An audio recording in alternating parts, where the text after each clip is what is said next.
Welcome to Pop Culture Retro, which was recently voted the 15th best podcast by the residents of the Golden Years Retirement Community in Boca Raton, Florida. Each show will revisit some of your favorite pop culture memories with insider and outsider perspectives. Now, please help me welcome your hosts, Ike Eisenmann and Jonathan Rosen. Hello, and welcome to another edition of Pop Culture Retro. I'm one of your hosts, Jonathan Rosen, along with Ike Eisenmann. And today we are thrilled to welcome someone who's had a very decades-long career, has worked with some of the most legendary stars and directors, is one of the stars of one of the most iconic sci-fi TV series of all time, Lost in Space. Please help us welcome Marta Kristen. Marta, thanks so much for joining us. Thank you.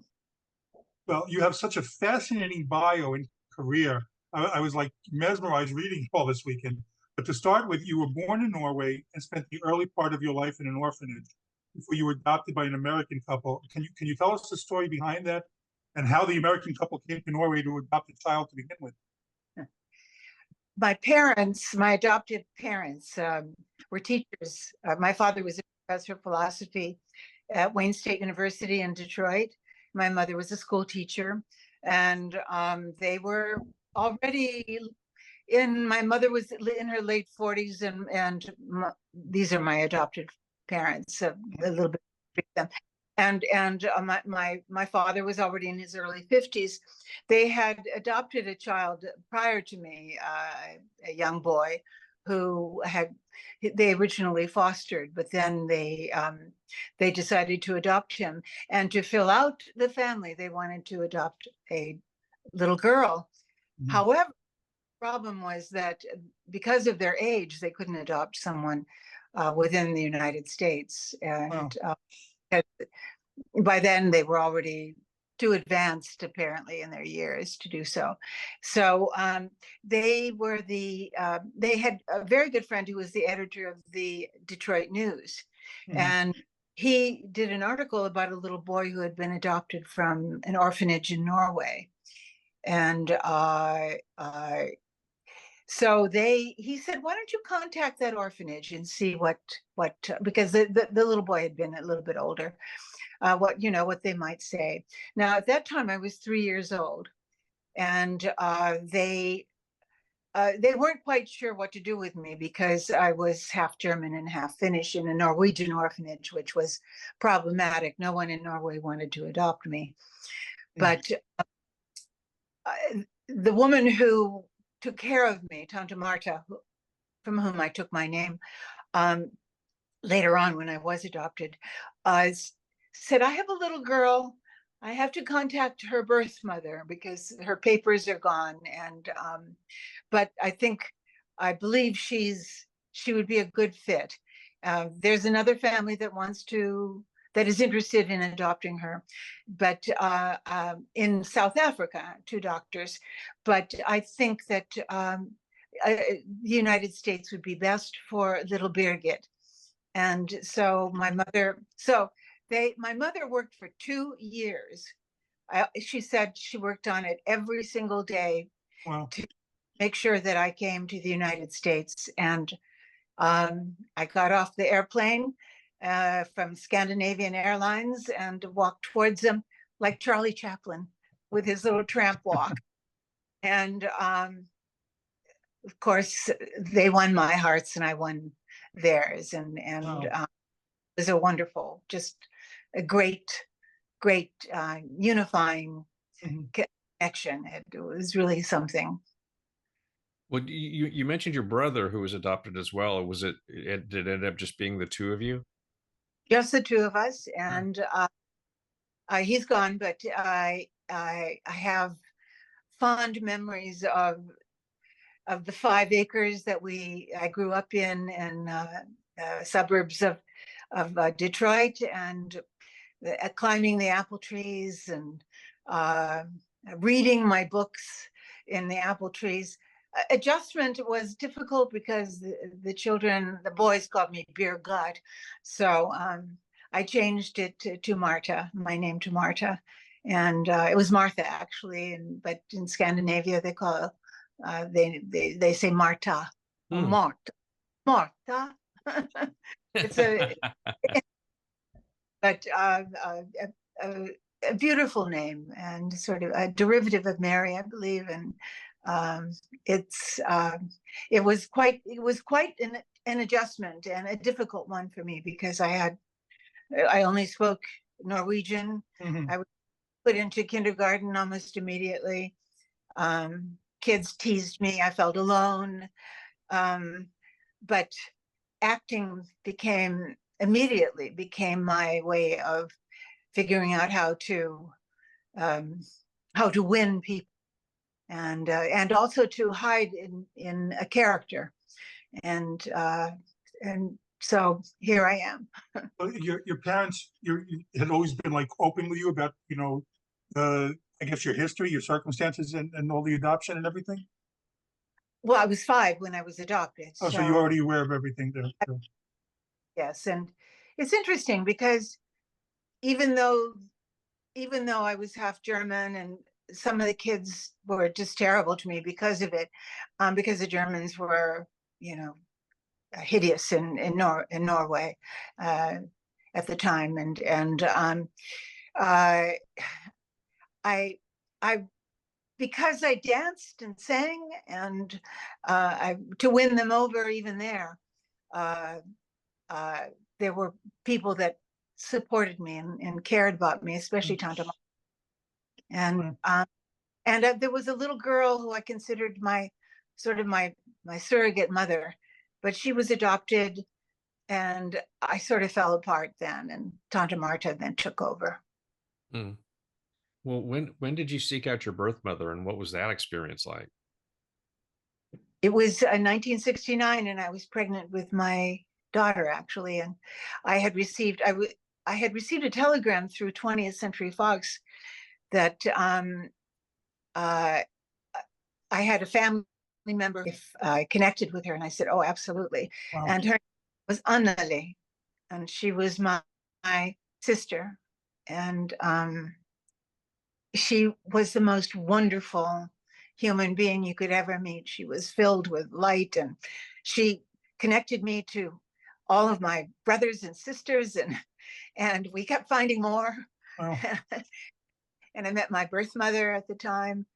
My birth father had died at the end of the war, and so it was quite a reunion. I took my parents to Finland to meet with Helmi, my birth mother, and most of my birth brothers and sisters. And but Anneli was so welcoming, and she was a school teacher, and her husband was the head of the philosophy department at Helsinki University. So my birth father, my adopted father, who was also a philosophy professor, we really connected just That's immediately. fantastic. Well, you mentioned acting and things. So when did you first start, I guess, showing an interest in performing arts? How did you, come to take to it? What my parents saw that when I walked off the plane like Charlie Chaplin, they knew that that my first words were lipstick and nail polish, because I cried and cried until my mother started doing my first night there in New York City, and so I just, because they were school teachers, and my father especially was his specialty was education, philosophy of education. They recognized that the best way to work with a child who had to transition and compensate for all of the different difficulties that that I was facing, put me into song and dance, for instance, tap dancing. Oh. And that, and music. Those are languages that know no boundaries, and so I became comfortable doing that, and then to take on the language of other writers, became a thrill for me, and because I was never comfortable public speaking until I got into high school, and then I was in debate of all things, and dramatic reading. So and ironically, read from my dramatic reading that I chose was a man's voice from All Quiet on the Western Front when he goes to his mother, and still moves me. And he says, "Mother, mother, why can I not lie down and die with you?" And he knew that he would have to go back on the front, and you know,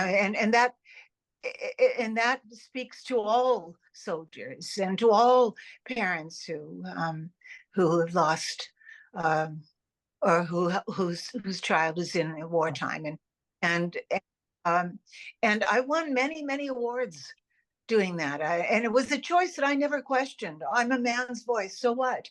It doesn't matter. We all those same emotions of fear and losing one's loved one, and the child going into some into a war zone. So anyway, that's me. Well, I was reading on your site that you actually had a Schwab's Lana Turner moment of your own. Can you tell us about that? Yes, I went to Hollywood Professional School when I started acting, and started professionally acting, and because otherwise I would have missed too many days of school, and I was working a lot. And I had a friend who at Hollywood Pro who was a little crazy, and I didn't know it, but her parents had put her in a mental institution, and but I was at Schwab's with another friend. We had left school early, and we were sitting having lunch, and with this girl, and all of a sudden two people show up, and they show their badges, and they said, "Excuse me, but," and I thought, "Oh my God, I've been caught ditching school," but instead it was about this girl who had escaped, and of course we were all terrified, and immediately went back to school. And Mrs. Mann punished us by making us stay after school for 2 weeks, but cleaning the building, cleaning the classrooms. But that was my Schwab moment. We were all sitting at Schwab, and there were two men who approached us, and it was scary. That's amazing. Scary. Absolutely amazing. I live to tell the tale. What's it like for you? You started your career by appearing on shows that had been on for a while. I saw Loretta Young show, Leave It to Beaver. Were there any nerves going into like such established shows? This is strange, but I was never nervous about it. Really? I never. I could learn my lines very easily. I learned how to hit my mark. I was always prepared. I knew what I was doing. So I became sort of the ingenue that shows would call to bring in to do parts that I fit. But I don't remember being nervous. No. I just remember being just so happy to be there and doing what I felt I could do. And it was a joy working with people like Tony Dow and Don Grady. In fact, Scott Morrow was in one of the shows that I did with Don Grady and My Three Sons, and he and I talk. But we both, of course, he was a child actor long before I was. But and I was, of course, a teenager by then, so I wasn't a child actor. But yeah, his book is wonderful. It's filled with how what Hollywood was like during that time, and we have to pick that up. We only had 3 networks, right. So there wasn't much choice. I grew up with three networks almost. Yeah. Well, I was reading that early in your career you were up for the part of Lolita. I mean, were you offered the part, and did you meet Kubrick? I never met Kubrick, but Wow. I, uh, Mr. Harris, who was the producer of Lolita, who who saw me in a restaurant, it's deli of all things, and I was eating spaghetti. I was 15. What did I know?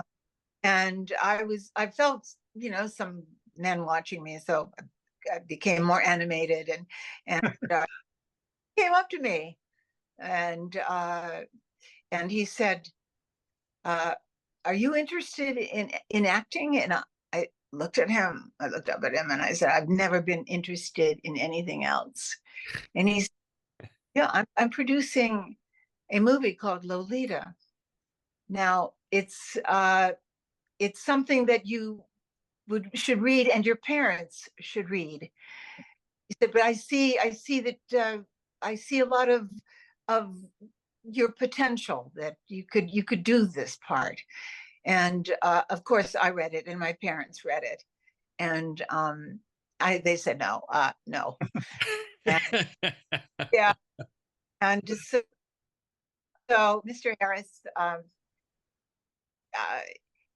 for some reason, he liked me, and as I said, he saw something in me, so he introduced me to an agent, Lillian Mhm. Small, and she took me under her wing, and I just began to start working. And then I went to Kurt Frings when Lillian retired, and Kurt Frings represented Elizabeth Taylor, Oh. and just absolute star power. And so I that was so I just continued to work and work and work, Mhm. and very fortunate about that. And you were for Sound of Music as well? I tested for Sound of Music. Okay. And I because I loved to sing and I loved to dance, but I think I was too on the nose, too blonde and blue-eyed, and little too Germanic looking, perhaps, and not quite wholesome enough. I don't know why, but Mhm. I always felt was very wholesome, but anyway, for one reason or another, I didn't get it, but Uh, but I should have. I think I should have. I would have been great. You certainly would have. yes, absolutely. Well, one of your early credits was Alfred Hitchcock's Hitchcock Presents. You did a couple episodes, but one of them was directed by Hitchcock himself. What was that experience like, and what was Hitchcock like as a director? Of course, I had heard so many wonderful things about him and some of his movies. And in fact, my agent at Kurt Frings had been in a movie that he did, Strangers on a Train. And so I understood who I was working with. And that was probably the only time that I was very nervous. Oh, really? Just not in front of the camera, but sitting, and I just sat. I never went off the set. I sat and watched him and watched him and watched him, and I think he thought it was creepy of me to be staring at him so much. But he sat there in his chair, in his white shirt and black tie, and he was fascinating. People would come to him. He remember him ever getting up from his chair, but people would come to him, and everything was storyboarded. He never directed, or rarely directed anyone. He would maybe point to something, and then he would watch very closly when you were on camera, when a person was on camera, and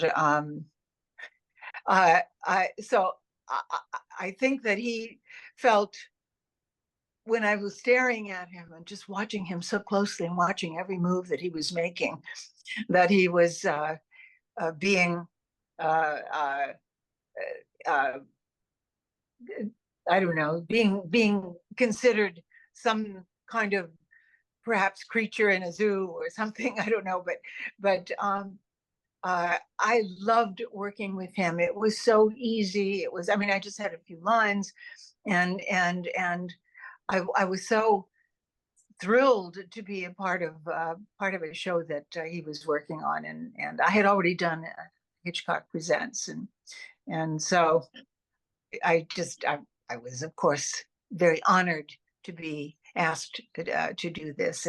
But Billy tells a story Hitchcock that and I remember him going up to Hitchcock, called him over and whispered in his ear, and Billy's eyes got huge, and I called him over. I said, "What did he say to you? What did he say to you?"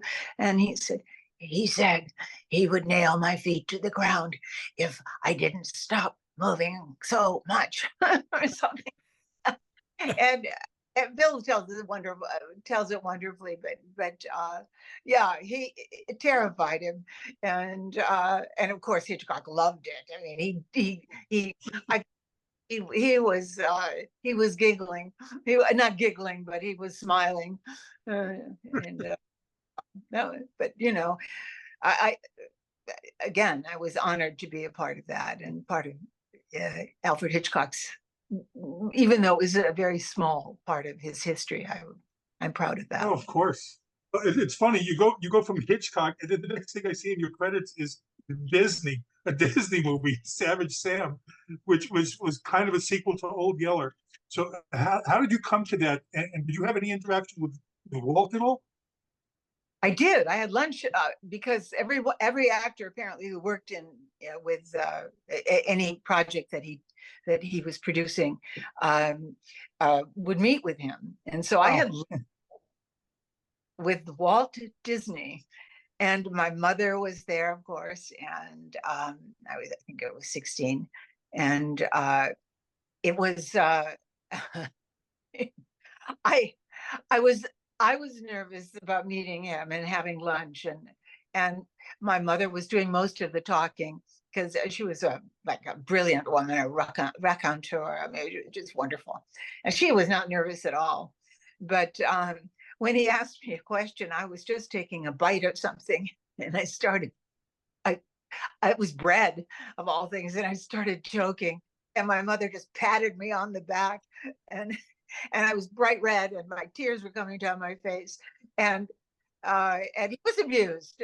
Mr. Disney was amused, but it was quite an experience, and my mother answered for me, and then I presence to say something, that was akin to what she had said, and but it was and he was just delightful, and he smiled and was very kind to me, and warm, and I do have to say that I loved working on Savage Sam because I was an outdoors girl. I've always been. I still am. And there were horses. I had worked at barns when I was 12, 13 years old, just so I could get to ride one of the horses that were in the stable and owned by other people. But I would clean their hooves and brush them, and so to work outside with wranglers and a horse, and just being outside in the open air, and working on a film, of course, was just wonderful. Just, it was my dream come true. And I wish they had Westerns now, and they needed an older woman to a ranch owner, or a ranch hand, or whatever, tough and outdoorsy. I'd love to do that. Anyway,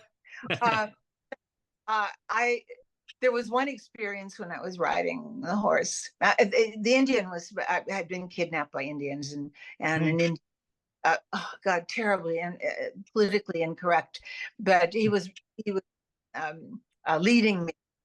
And he was not supposed to put down the reins, the actor, but he did.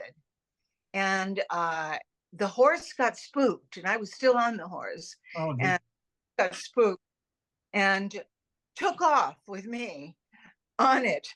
Fortunately, I'd had so much experience with horses that, but that horse took off and started going up a hill, and on top of that hill was a tree, and I leaned forward trying to get the reins back, but instead I just grabbed onto the mane and grabbed onto the horse's neck, and for some reason I started that. If you hear that, that's my dog. I started laughing hysterically, but I thought, if that tree puts its neck down, I'm going to be dead. Wow. And but the horse stopped, bam, right before we got to the tree, and I sort of fell off to the side, and all of a sudden I noticed there were like 100 people. I'm exaggerating, but there were a lot of people running up that hill, and I was still laughing as I had hit the ground. Oh my gosh. And you all right? You all right? I mean, I imagine they thought, well, we're gonna have to replace her and redo all of the but no, they were concerned about my safety, of course, but there were so many other issues involved in one of the actors getting hurt. And anyway, I was fine. I tucked and rolled, and you know, but it was an experience. It was quite an experience, and I don't think they could understand why I was laughing, but I was just all nervous laughter. Yes. But thank God I was familiar with horses, and they had me for a month before filming training on the most beautiful horse. Oh man, that horse! The gait of that horse was like floating in the clouds. I mean, it was so smooth and wonderful, and so obviously they knew I ride, so they were terribly worried, I think, about my being. But I'd just like to know, was there a different feel while you're shooting a Disney project as opposed to other things you worked on? Well, only that there was very little direction. It was something that, again, we were outdoors the whole time, and that I loved being outside and working with wranglers. I mean, the guys were, they were so funny. The cowboys, they would come in on Mondays after a weekend. They would come in, some of them bruised and taped up with their wrists taped up, and they get it. They were high livers, and I love them because they taught me how to stand on the ground as they rode by and pick me up and threw me behind them on the horse's back.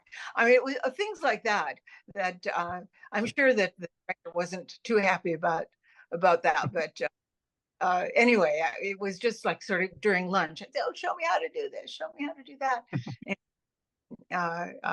But being inside in Lost in Space, doing Lost in Space, and on the set, it's it's a whole.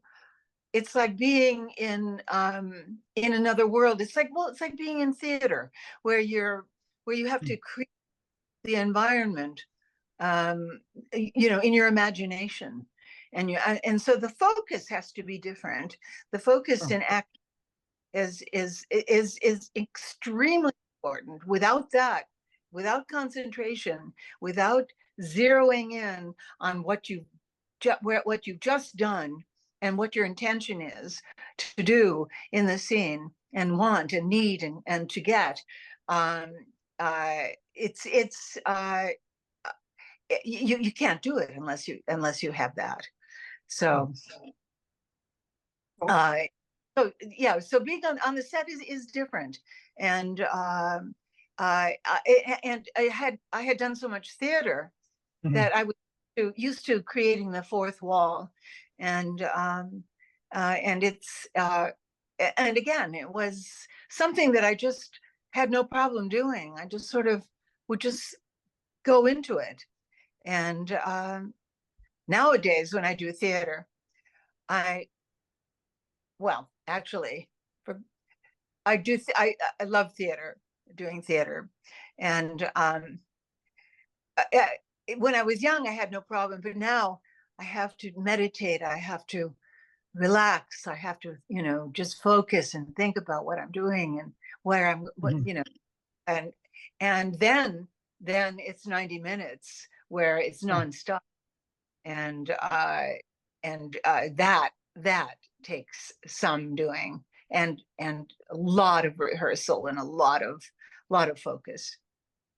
Well, I do want to ask about, before we get to the other thing, I want to ask about one film that you were in, which I'm a huge fan of, and the whole series as well, Beach Blanket Bingo. We've had on Donald Lauren from it, and besides Frankie Avalon, that's from the Lembeck. How did you come to that picture and some of your memories of doing it? And I was just curious if you got to spend time with any of the older actors like Keaton and Rickles as well. Yes, I did. I got to. I just interviewed. I guess I was, again, I didn't have to interview or audition for most of what I did during that time, because people knew my work. They knew I could do whatever I was given, and so I was hired to do Lorelei the Mermaid. They just asked you. You didn't have to audition anything. They just asked you to do it. I met the director, I met the producers, and that was that. Wow. But they did ask me if I could swim. and I'm an avid swimmer. In fact, my first commercial was is it True Blondes Have More Fun? I was on a surfboard, and Mickey Dorr, the great legendary surfer, was on the surfboard behind me. He fell off. I stayed on, and so I loved swimming. My parents, my adopted parents, even built this sort of funky pool so I could swim back and forth all day long in the summer. And so, yes, being a mermaid was just sort of a natural for me. And and working with the great Buster Keaton, I, of course, knew about what he had done and the history, how much he was a part of the early history of filmmaking. I went up to him. I was very nervous when I approached him, because he was kept by himself. But I just wanted to tell him how honored I was to be in the same film that he was in. And it moved. I was so moved talking. And he just was very gracious and said thank you, and how much he appreciated it from a young person who he didn't expect to know about his films. And it was just a lovely moment. And he he kept to himself. A Harvey Lembeck, he was hysterically funny. And of course, I knew, these character actors that had been working for so many years were a delight to watch, because they knew exactly what they were going to be doing. And when we talk about Lost in Space, I think that was one of the great things that I learned and appreciated in doing that show. Well, that's exactly where we wanted to go next. As Jonathan mentioned at the beginning, it's such an iconic television show, one of the best sci-fi series of all time. So how did you get involved in the show? And you initially turned the role down? I met with Irwin Allen after my agent had shown him a clip of mine from The Greatest Show on Earth with Jack Palance and Stu Irwin. And he said, "I want that girl." And so I went to meet with him. And I wasn't quite sure about the project. I mean, I loved science fiction. I read Isaac Asimov and Ray Bradbury and all these various science writers for years. And but Lost in Space sounded different from anything I had read, and they explained it to me as being sort of a Family Robinson project, and so I said, well, I'll meet with him, and so I did, and I wore a bright pink suit and big earrings, and I thought, well, that's sort of spacey, and Irwin loved me, and I think because of the earrings and the pink suit, and more than anything, but he had also seen, of course, my work, and knew that I was capable of being Judy Robinson, and although I looked like a surfer girl, my hair was and long blonde hair, and I didn't wear much makeup, but I said to him, well, I thank you so much for considering me. I'd love to read the script and then talk to you. And when I did read the script, I mean, he sort of was like, oh yeah, sure. But he didn't know that I meant it. And, but I did. And so when I had told my agent that I was not sure about whether I wanted to do it, Irwin called me directly. And I said, Irwin, I'm just going to get lost in this show, because there's so many people and so many things going on, and I'm used to doing things that have that have some meat to it. And he said, oh, Marta, he said, absolutely, I have all these storylines set up for you and Major West, and you're going to be featured, and and you'll be part of the family, and it's going to be wonderful. And I said, well, let me think about it. And he kept calling me, and I was married at the time to a psychologist who said, and his mother had been in show business, and he said, you have to do it, you have to do it, you have to do it.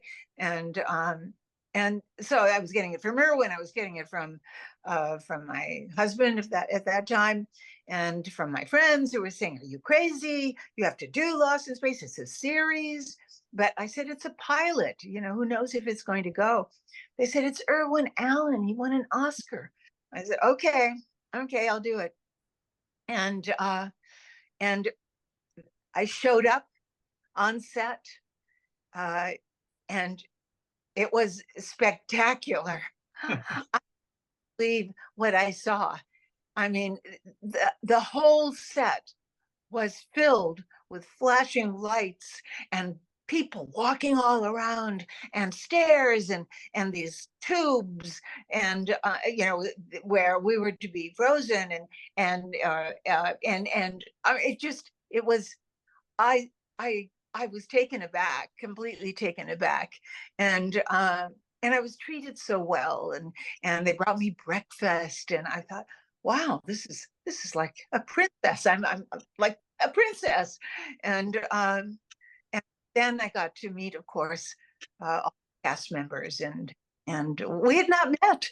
We just met on the first day of shooting, and we started, and it was, and I loved Jonathan, and I learned so much about how to behave on a set from him. I mean, I already knew, but even more so, he about how to be kind and considerate of people.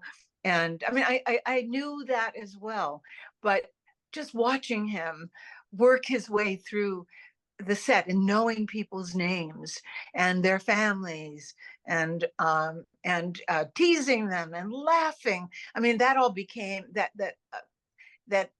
became a part of what our set was like in filming the show. But it was a good choice. Later on, I became disappointed because I didn't have that much to do. But you know, it became I would go to Irwin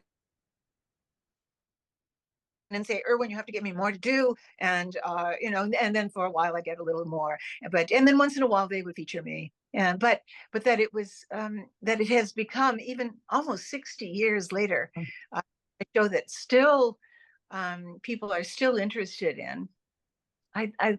That is worthwhile. Oh, most definitely. Well, when you were first shooting it, what were your thoughts about the show, and did you get any sense that it would be a hit? I had no idea what it would be, whether it would. All I knew was that, you know, as an actor, you do what you're hired to do, and you hope that things will work out and become successful. And so when it did become well known and viewed by thousands, hundreds of thousands of people across the states, and that it became more than just a children's show, but a family show with those values. Then I realized what we had. How long did that take around for you to realize that it became a hit? Well, almost within the first year, of course, of it being shown on television on Wednesday nights at 7:30. It took off immediately, and I believe because it was a family show. It was family adventure sci-fi series. Who would have thought? I mean, to have that and have children identify with all of us, and the families then joining in and watching the show together. That was unusual, and it's unusual now that families can join in and see something that is wholesome, but at the same time, you know, sci-fi, semi-sci-fi, scary for the children, amusing for the adults, and also have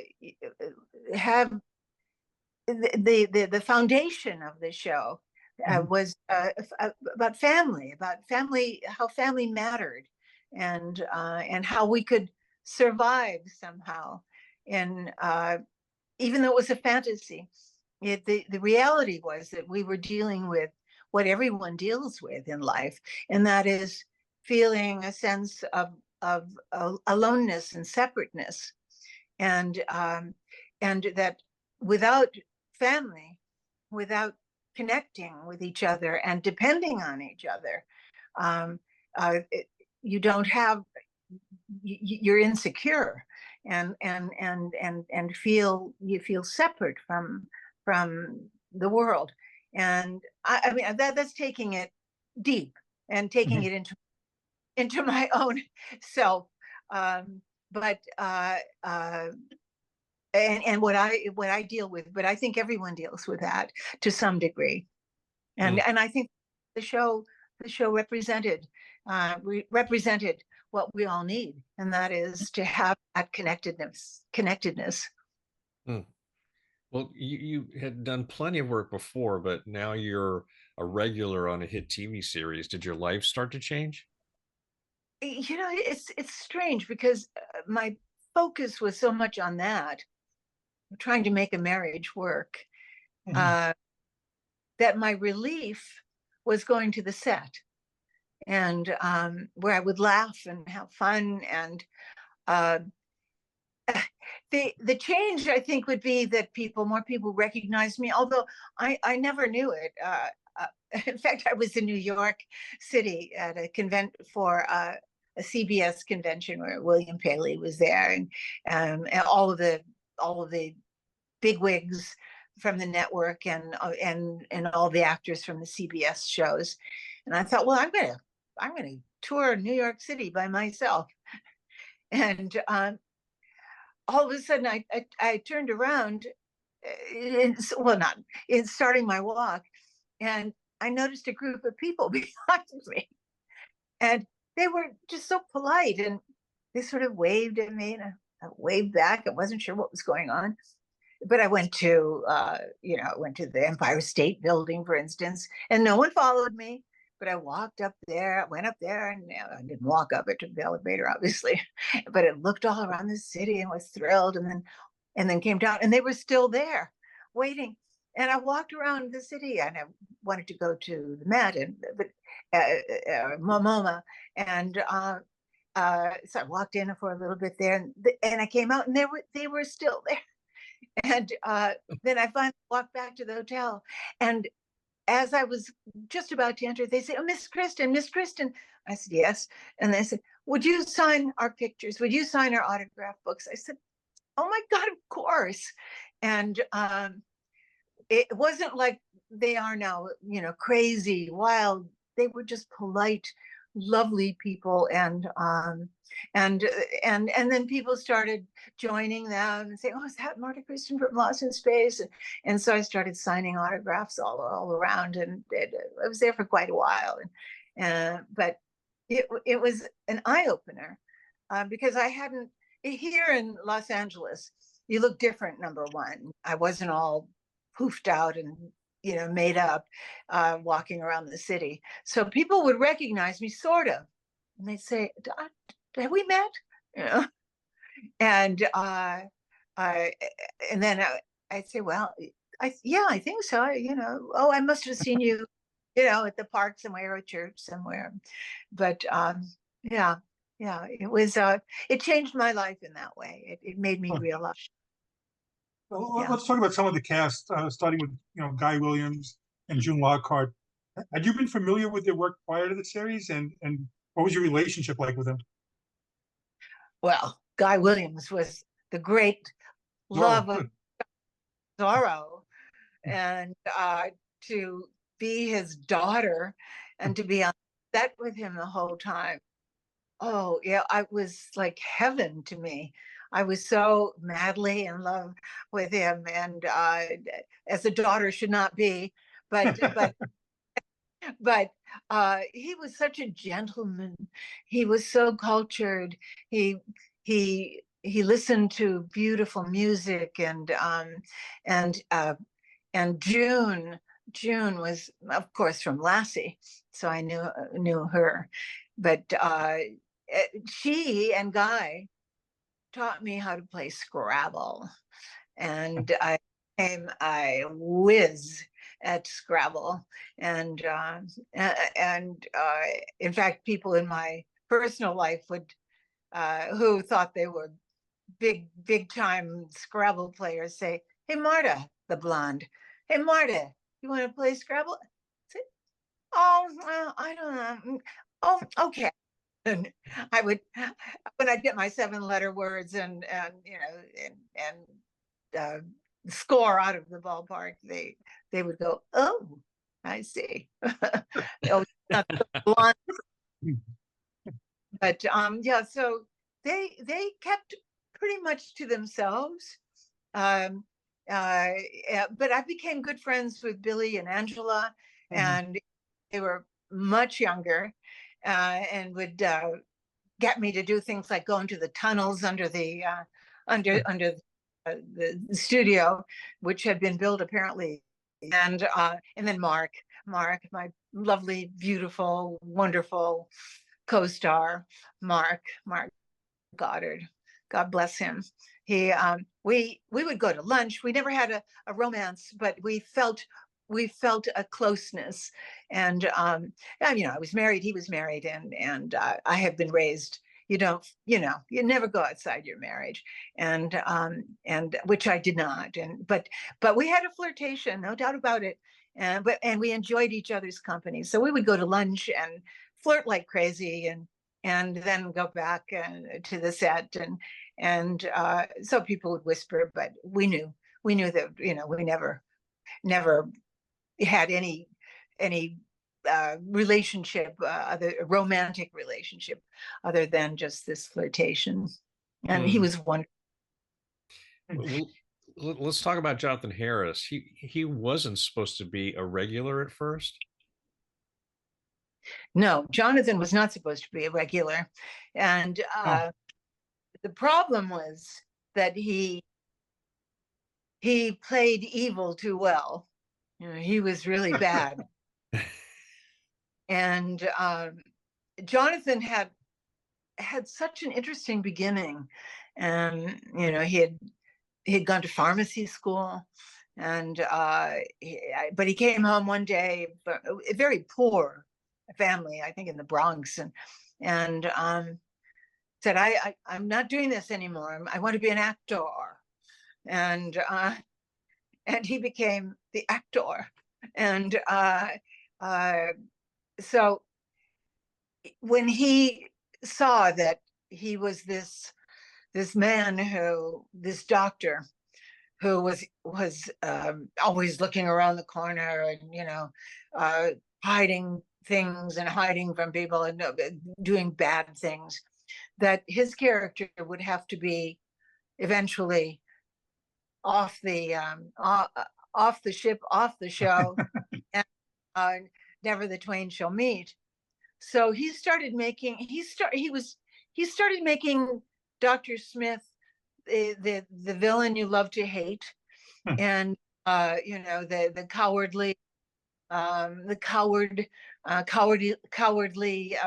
villain that became the teeth was no longer there. We're no longer there. The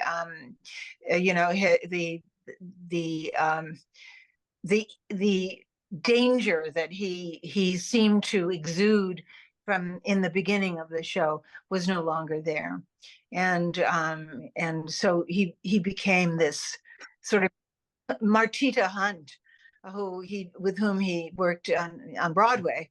Who talked like this?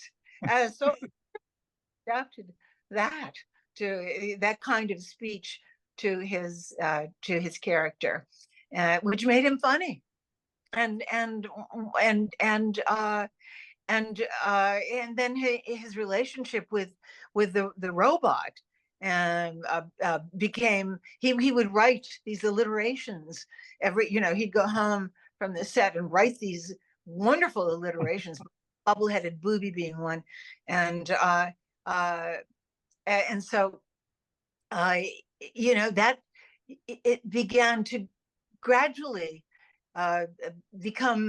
he became lovable in a way, and his relationship, of course, with Billy, and the cowardly, and Billy always saving him, that became easier to write for, rather than the whole family.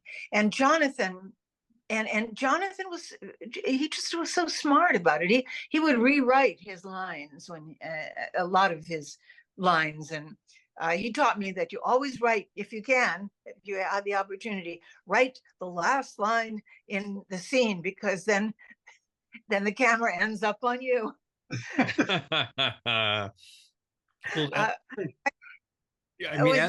Sorry, go ahead. I'm sorry. No, I was just going to say, as the series went on, as you sort of alluded to, it kind of evolved and focused a lot more on Dr. Smith, Will Robinson, and the robot. So was there any resentment from the rest of the cast about that? I think there was great disappointment from June to July,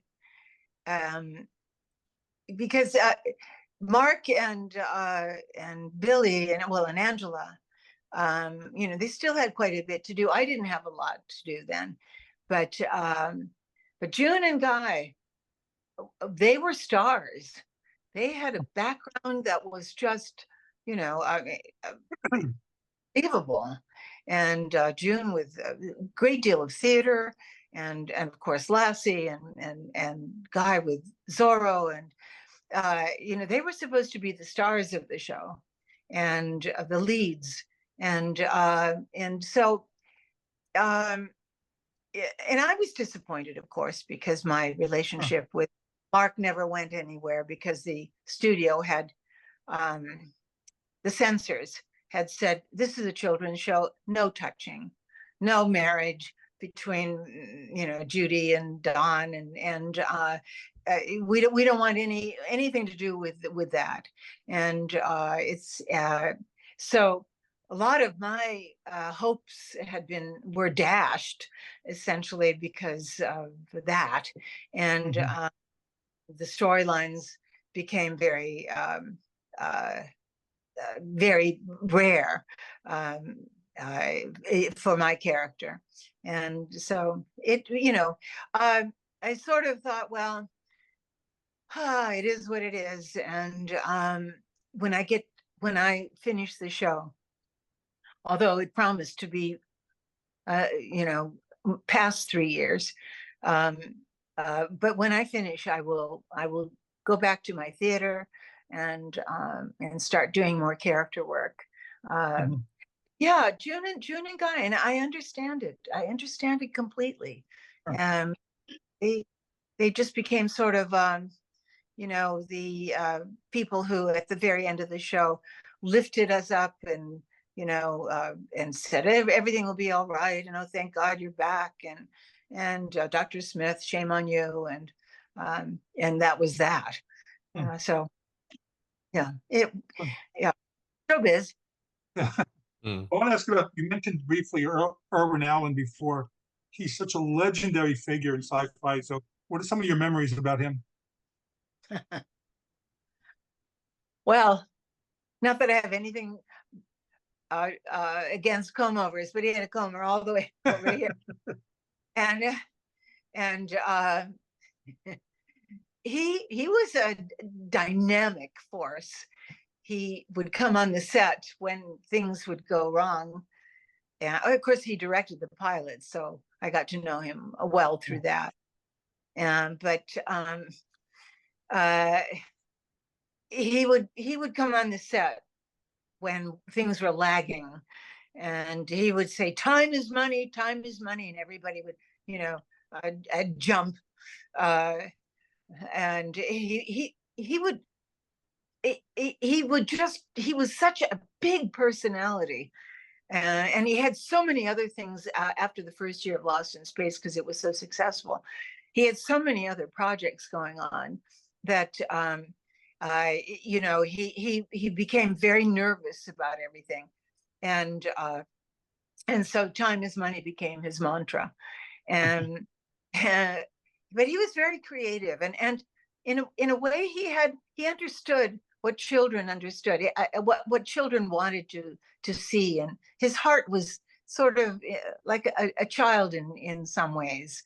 He knew how children what children wanted to see, the fascinating, either big furniture or under the sea or space and monsters, and he was able to create that. Irwin was, and I loved him. He had an assistant, Paul Zastupnovich, who just worked his ass off for Irwin. I mean, Irwin would say, Paul, and Paul would be there. And I remember one time, I don't know whether it was apocryphal, but there's a story about Paul, that we had a rock that was supposed to move. And for some, I don't even remember the episode. I'm sure most of my fans will go, how dare she not remember? But I don't remember everything. But so Irwin wanted to see the rock. So Paul brought this rock in. It wasn't a real rock, of course, it was paper mache. And Irwin said, well, and Paul said, well, what? He said, well, what does this rock do?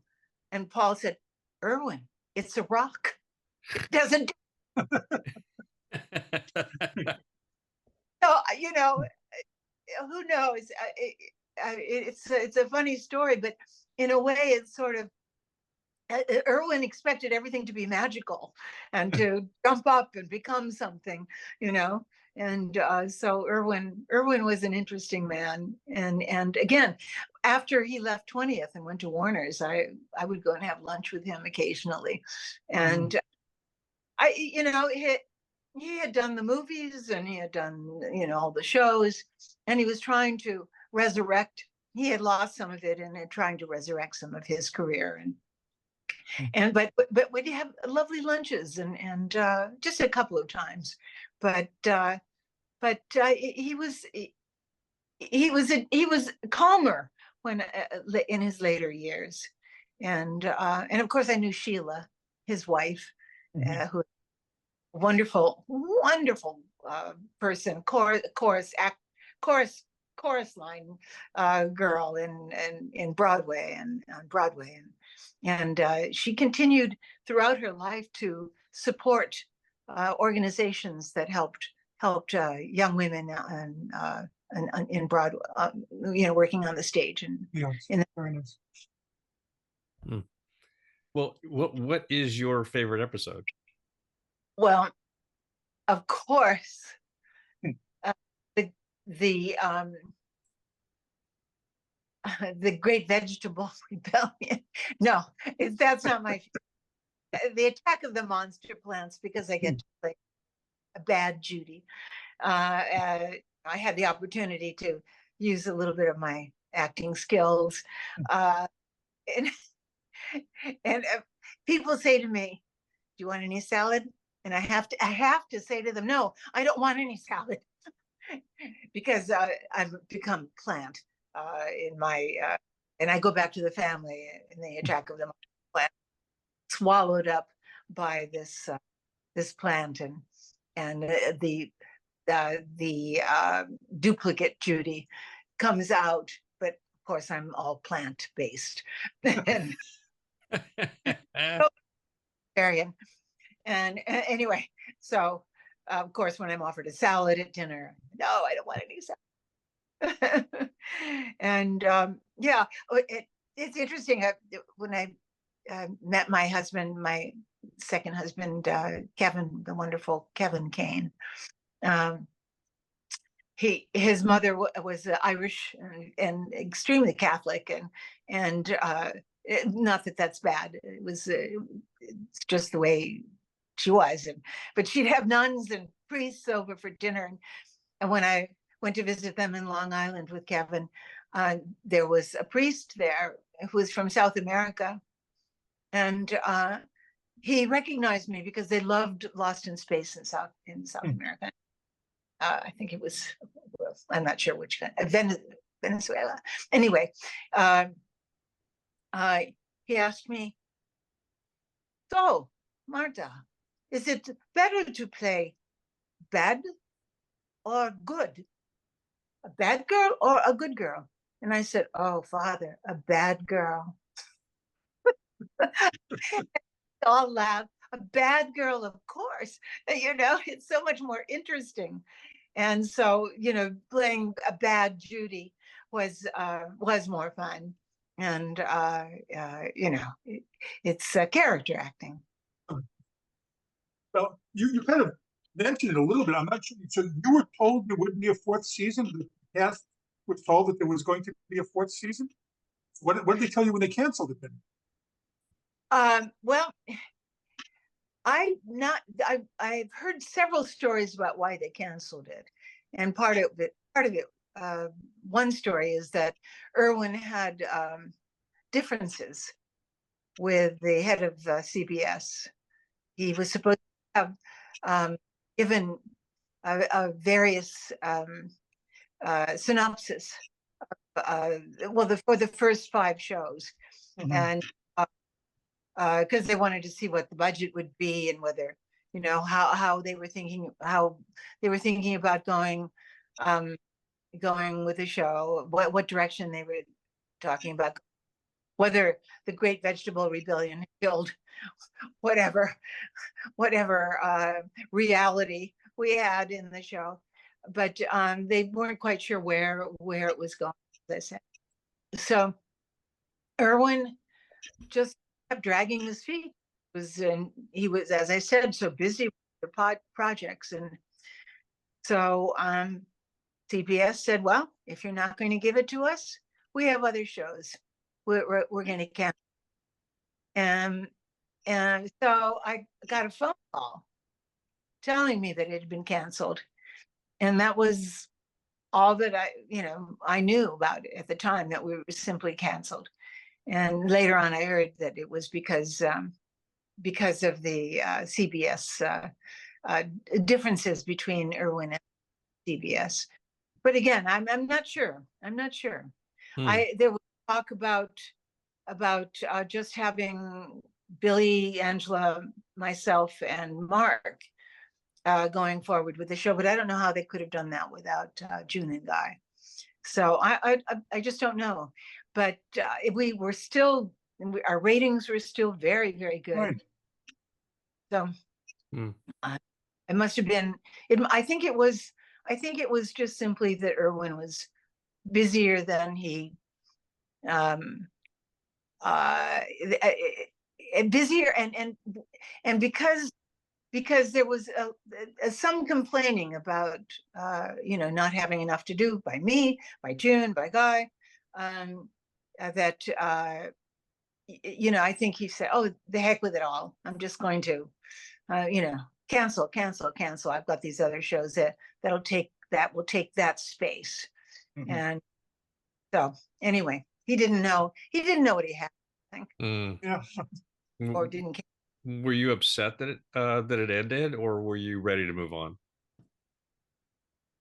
A little bit of both.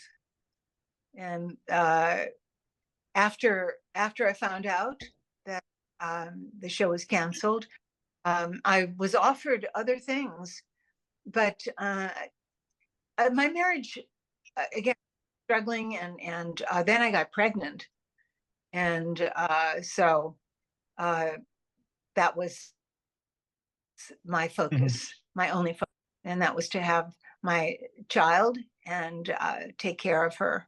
And I couldn't believe how much I loved her. I hadn't recognized what that was. I didn't know maternal love from my own feelings, and so that was, I was blown away with those feelings, and it was the greatest thing I had ever felt. So. As a father of 3, I concur. Yes. Yes. So, had you been privy at all to what storylines might have occurred in season 4? No. Nothing. No, except that it might have just been the 4 of us, without Mom and Dad. And I don't know how that would have worked, but I think they would have perhaps been, I don't know, rescued by somebody else, and we weren't. And I just don't know. I don't know. Yeah. Well, you made an appearance in the 90s Lost in Space movie. What were your thoughts about it? I think as much as I had hoped it would work, I think that the basic problem with that is that they tried to make something of Lost in Space that was more modern and darker. And that was a wrong choice.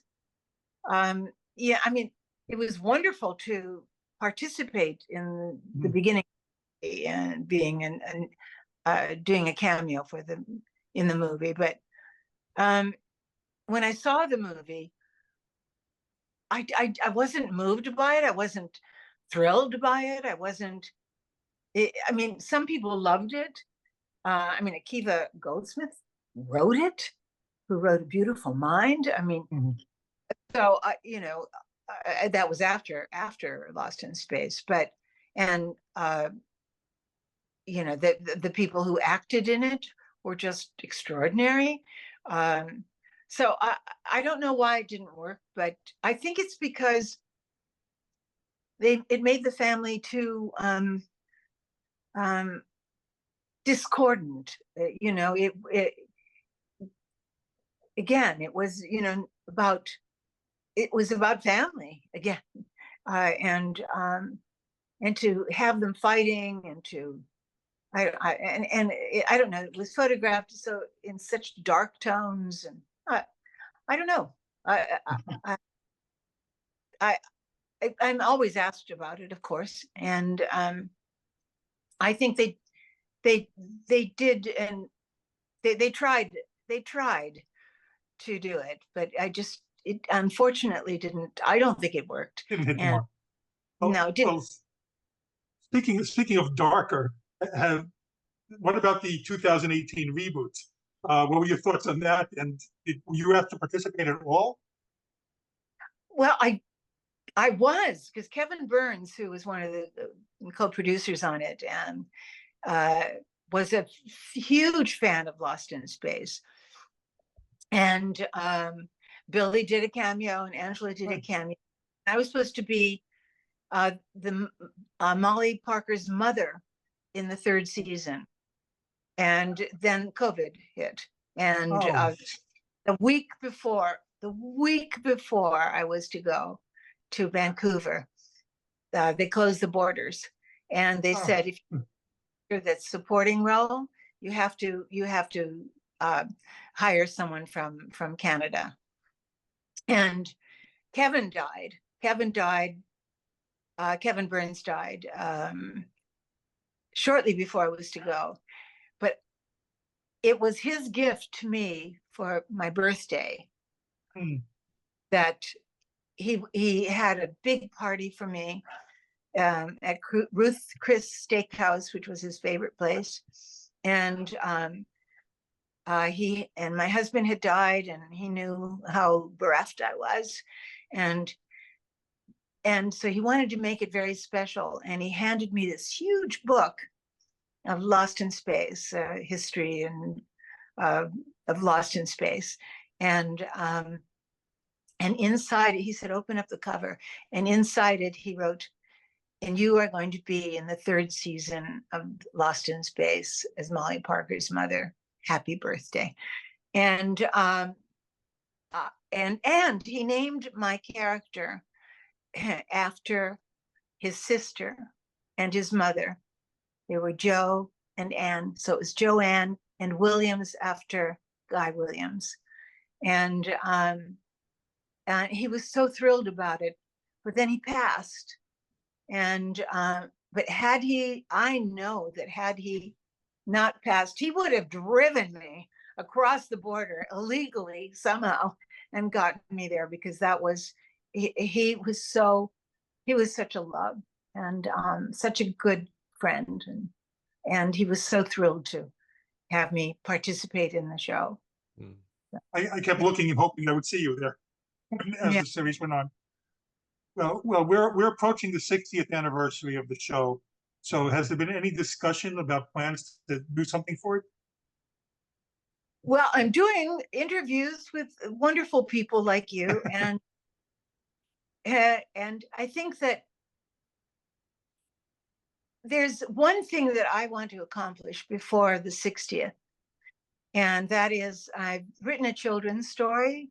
It's called Birgit's Dream, which was my name in the orphanage in Norway. And it's about a child wanting to have a mother and a father, and be safe and unconditionally loved. It's a very short story, but it's important to me. It's very sweet. It's not serious.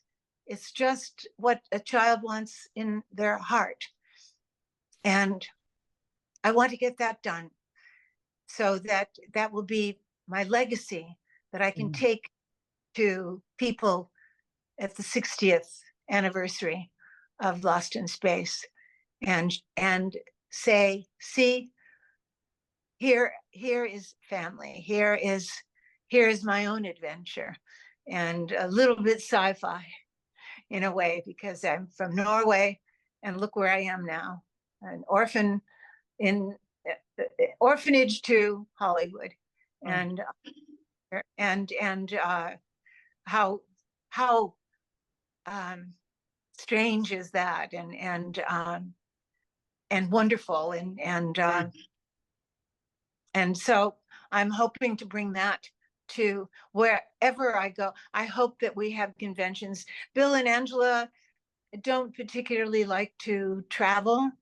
Angela has moved to Texas, and she's with her, and she's a wonderful artist, and she's doing all kinds of things that artists do, and Billy has his band and has written some books, and so I would love if they would get together, if we could all, the three of us, get together and honor Guy, and June is doing quite well. I mean, she's 98, and she's amazing. She's just amazing. She's clever and sharp, but she won't travel. But Billy and Angela could, and I'm hoping that we get an opportunity to be together. Well, the show still remains so incredibly popular. What do you attribute to its longevity? As I've mentioned before, and I think that there's something very beautifully simple about the show, that children can see themselves going off into space. I mean, we're a little late if when you think of when our show when we were taking off the Jupiter 2, but I think it's because of the fantasy that, as I said before, the fantasy that we have about ourselves, about space travel, about the outer worlds, and that a family could actually go there, and as a family, and Major West, and encounter another world, other worlds. I think that is our future, and so Lost in Space, in a very 60s way, presented that to the imaginations of children and families, and where they could share that idea that one day we will be out there and we will colonize other planets, and but it starts with at least with Lost in Space, with one family. Well, besides your book, is there anything else you're working on next? I continue to do theater, and I am very active in a theater company called the Ruskin Theater in Santa Monica, and I have a friend, Joyce, who's a great improv artist, and she's writing something called The Badass Broads, and it's about women our age, and but that we're still badass, and so I'm hoping to be able to do a production of that once she finishes that script at the Ruskin. And of the Ruskin, I'm trying to raise money for them and because we're building a new theater. It's one of the best theater companies in Los Angeles. I had started a theater company with a group called West Coast Ensemble in the 80s and through the 90s, early 90s. And it was considered to be the best small theater company by NPR in Los Angeles. So theater is, I love theater. And I think every actor should do as much theater as possible. Learn your craft. And so, and I've been asked to write a one-person play, an autobiographical play. And so, first I'll get my children's book done, which, well, and maybe I'll talk about my own life in later. I think you should. I feel like I sort of know the answer to this question, but what is your performance performing preference? Is it stage or film? Well, I think apples and oranges, and both. It takes a different kind of focus for both. In film, it's bits and pieces, and you have to be able to recover in a scene where you're coming from, and focus on where you are at the moment. I mean, in theater you have to focus completely on where you are at the moment, but it's an ongoing story, and so your character develops and it changes, and you have a sense of storyline. Whereas when you're working in film, you have to keep creating that storyline for yourself. So the difficulties are different, the challenges are different, but I love both, and I love creating characters. I just did one called from a play called Good People, where I'm tough. I'm talking like this with a South Boston accent. I have to get into but this, and I'm talking like this all the time. What do you mean? What do you mean? And I'm telling stories, great stories about and then this happened and that happened, and so just being someone else that has a different experience than I do, and trying to find that in myself is both in film and in theater. It's just a wonderful challenge to act, and honored. And I always tell young people, like at fairs or sometimes schools, where they'll have a profession. What profession do you want? So I talk to young people, and they say, I want to be an actor. And I say, oh, well, what do you do? Oh, I want to be an actor. I said, well, are you taking any classes? Are you dancing? Are you doing, music? Are you, singing or playing guitar or piano or something? No, I just want to be an actor.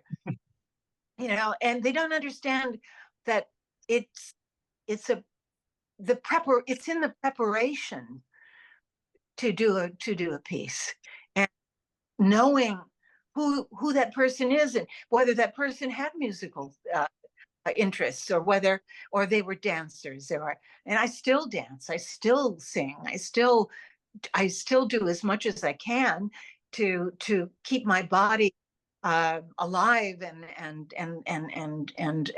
working.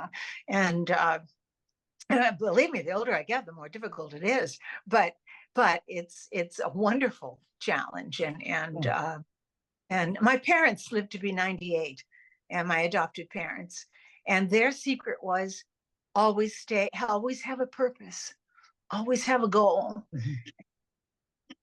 Got to keep yourself busy. Yes. Yeah. And how can fans follow you on social media? Well, you can always go to my Facebook. I know Facebook is old hat, and Instagram, and I'm a technological idiot, but I try and I try and post things. I do get my granddaughter to help me, and she can do something that will take me 20 minutes to do. She can do in a minute. And I say, will you show me how to do that, please? So she'll show me, and then I can sort of duplicate what she tells me. But